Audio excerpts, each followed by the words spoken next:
वहीं राज्यपाल जी को निमंत्रण दिया और उनकी स्वीकृति भी मिल गई। लेकिन किस कारणवश से राष्ट्रपति सचिवालय को प्रभावित करके केंद्र सरकार ने जो president of India Shrimati Draupadi Murmu का जो यहाँ पर उस प्रोग्राम कैंसिल किया, इससे हम सारे झारखंड की जनता अपने को अपमानित महसूस कर रही है।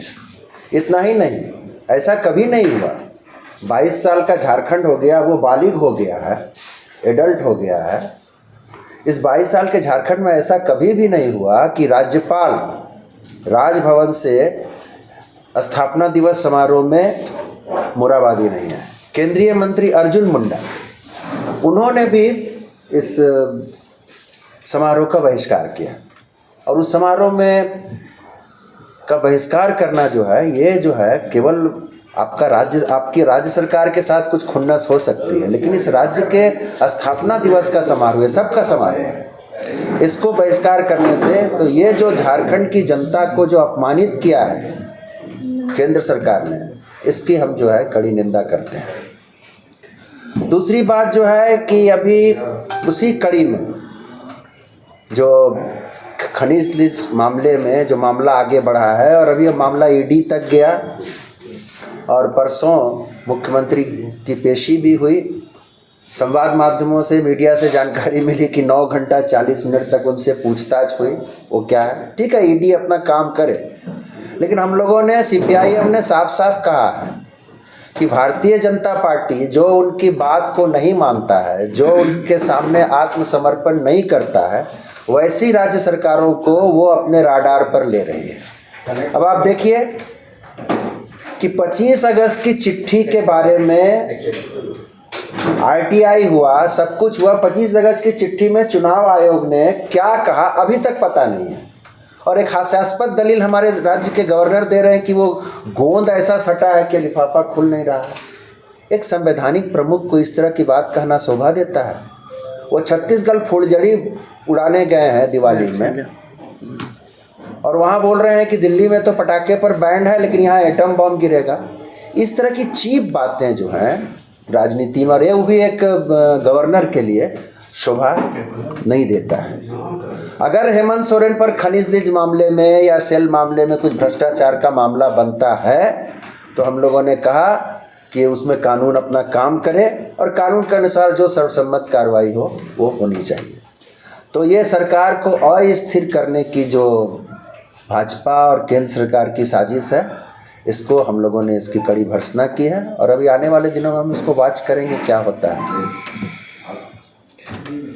आप सबको नमस्कार।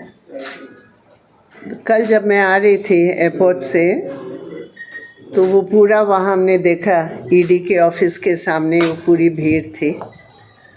ये मैं ज़रूर कहना चाहती हूँ कि शायद इस मोदी सरकार ने जो ईडी, सीबीआई और आईटी को त्रिशूल के रूप में इस देश की संवैधानिक ढांचा पर जो अटैक कर रहे हैं, क्योंकि अटैक इसलिए मैं कहती हूँ क्योंकि जो लोग बीजेपी में है, जो सबसे भ्रष्ट लोग उनके खेमे में जाते तब तो वो दूध के धुले हुए बन जाते हैं और उनके खिलाफ कोई ईडी, सीबीआई, आईटी कुछ नहीं।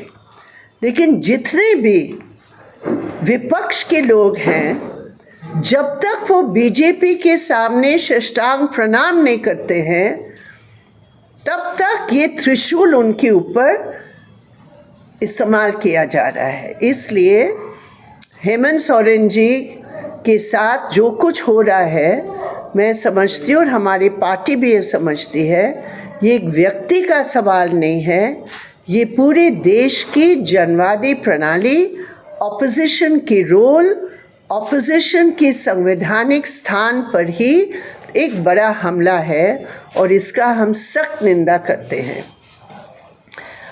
दूसरी बात, आजकल भारतीय जनता पार्टी के राज में गवर्नर का पद को जिस रूप में संविधान की राजदूत की हिसाब से नहीं, लेकिन एक संकीर्ण विपक्ष विरोधी केंद्र सरकार की एजेंडा के रूप में वो प्रतिनिधित्व कर रहे हैं। आप देखिए, हर ऑपोजिशन स्टेट में आज, हर एक स्टेट में जहाँ ऑपोजिशन पार्टीज रूल कर रहे हैं, वहाँ गवर्नर का पद को इस्तेमाल करके ऑपोजिशन पार्टीज की सरकारों को अस्थिर करने के लिए पूरा जोर लगाया जा रहा है। केरल उसका जिंदा मिसाल है।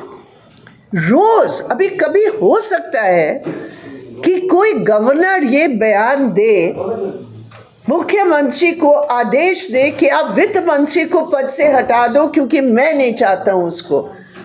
ये कौन सा तरीका है? कौन सा संविधान है? ये कौन सा धारा है? ये कौन सा कानून है?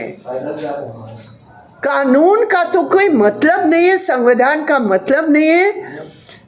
विपक्ष की नेतृत्व में सरकारों को अस्थिर कैसे किया जाए, उनकी विकास के कामों में बाधा कैसे पहुंचाया जाए, ये पूरे तौर पर इनका है। तमिलनाडु में अभी गवर्नर ने तमाम बिल्स को रोक लिया है। क्यों? असेंबली ने पारित किया, लेकिन वो हर सवाल पर जो है वो बाधा डाल रहे हैं। तो इसलिए ये अनिवार्य है कि संविधान बचाने के लिए और फेडरलिज्म को बचाने के लिए, जो संविधान का एक अहम खंभा है, तमाम विपक्षी दलों को एक साथ मिलकर जनता के बीच जाकर इसका सही विश्लेषण और इस सरकार को सही जवाब दे। ये बहुत अनिवार्य है और हम उम्मीद करते हैं कि झारखंड में भी जो गवर्नर का रोल यहाँ बताया गया है, उसकी दृष्टिकोण और उसकी संदर्भ में यहाँ की जो भी मुख्यमंत्री और जो रूलिंग पार्टीज हैं, वो भी इस व्यापक संघर्ष में शामिल होंगे।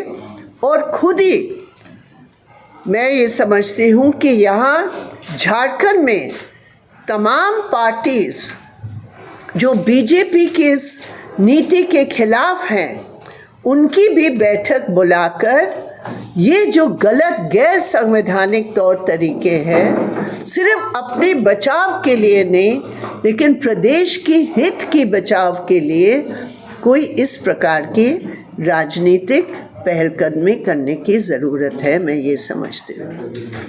एक और बात इसमें मैं कहना चाहती हूँ, मैंने सुना कि मोदी जी गुजरात में या तेलंगाना में जाकर बोले कि रोज़ उनको 1 या 2 किलो गाली हजम करना पड़ता है जो विपक्ष दे रहे हैं। मुझे लगता है कि मोदी जी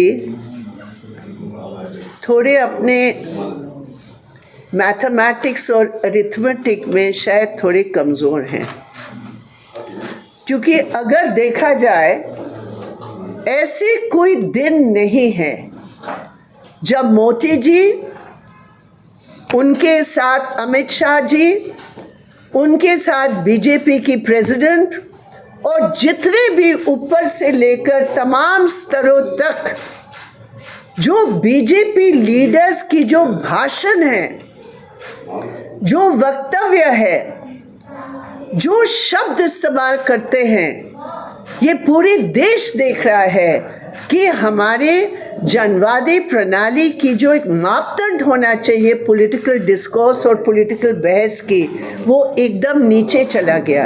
हर चीज़ में हिंदुस्तान का स्तर कहाँ हो रहा है, वो दुनिया की तमाम चीज़ों में दिखाई दे रहा है। फ्रीडम ऑफ प्रेस में हम लोग बिल्कुल नीचे जा रहे हैं, हंगर इंडेक्स में हम लोग के सबसे नीचे जा रहे हैं, महिलाओं की सुरक्षा के बारे में हम लोग सबसे नीचे जा रहे हैं। अब राजनीतिक संस्कृति और भाषा में बीजेपी के जो भाषा इस्तेमाल होता है वो इतनी आपत्तिजनक है। ये भी अगर कोई इंडेक्स होता कि the standard of political speech in different countries, तो बीजेपी की सौजन्य से हम बहुत ही नीचे जाते। तो इसलिए मोदी जी, मैं सिर्फ यही कहूँगी, पहले खुद ही अपने लोगों को संभालिए, जो रोज़ गलत शब्द इस्तेमाल करते हैं, कभी अर्बन नक्सल, कभी एंटी नेशनल, कभी आंदोलन कहते आंदोलनकारी। हम आंदोलनकारी तो है ही, ये तो स्पष्ट है। आंदोलनगिरी, हम तो बिल्कुल आंदोलनगिरी है, क्योंकि अगर आंदोलनगिरी नहीं होते तो आपका आरएसएस का जो एजेंडा कैसे चलता आप जानते हैं। तो इसलिए मैं ये कहूँगी, और हेट स्पीच के बारे में भी अभी सुप्रीम कोर्ट में पिटिशन है, जो नफ़रत आधारित भाषा इस्तेमाल किया जा रहा है एक विशेष कम्युनिटी के लिए या कोई पॉलिटिकल पार्टी या नेता के लिए। इसलिए हम मोदी जी से ज़रूर कहेंगे कि ठीक है, आपने 40% से नीचे वोट लेकर आप अपने को विश्व गुरु समझ रहे हैं, लेकिन कम से कम हिंदुस्तान के अंदर जो बड़े संघर्षों के बाद एक पॉलिटिकल स्टैंडर्ड बना है, उसको कम से कम गिराने का काम मत कीजिए, ये मैं ज़रूर कहूँ।